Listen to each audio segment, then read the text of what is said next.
ఉద్దేశం ఏంటి? పోషక ఆహార లోపాన్ని తగ్గించడం. అంటే తల్లులకి, పాలిచ్చే తల్లులకి, గర్భవతి స్త్రీమూర్తులకి, చిన్నపిల్లలకి పోషకాహారాన్ని ఇచ్చి ఆహార లోపాన్ని తగ్గించడము. రెండోది ప్రాథమిక విద్య. 6 సంవత్సరాలు లోపు ఉన్న పిల్లలకి ఆటల ద్వారా ప్రాథమిక విద్య బోధించడము. మూడోది తల్లి పిల్లలు యొక్క పోషక ఆహారాన్ని, వాళ్ళ ఆరోగ్యాన్ని సంరక్షించడము. 4 ఉపాధి కల్పన. గ్రామాల్లో ఈ అంగన్వాడీ కేంద్రాల ద్వారా ఉపాధి కల్పించడము, ఉద్యోగాలు ఇచ్చి ఉపాధి కల్పించడము. 5వది శిశు మరణాల రేటు తగ్గించడం.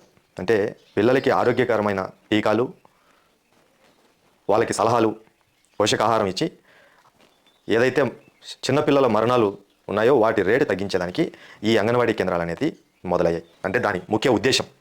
అయితే అనగనగా ఒక అంగన్వాడీ అని ఎందుకన్నానంటే, ఇక్కడ మీరు చూస్తే వీడియో ప్రజెంట్ అవుతుంది. ఇది రాజంపేట కొలం వీధిలో ఉంది.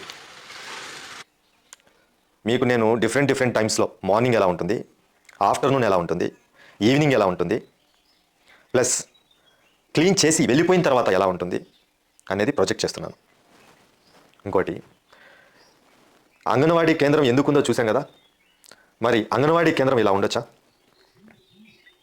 ఏదైతే చిన్నపిల్లల మరణాల రేటు తగ్గించేదానికి అంగన్వాడీ కేంద్రం ఏర్పాటు చేస్తే, ఆ అంగన్వాడీ కేంద్రం చుట్టూ డ్రైనేజ్లోనే లేదా చెత్త కుండీలోనే ఆ అంగన్వాడీ కేంద్రం ఉంటే, అంగన్వాడీ కేంద్రం ఏర్పాటయ్యే 4 సంవత్సరాలైనా కూడా ఆ అంగన్వాడీ కేంద్రానికి బాత్రూమ్ లేకపోతే,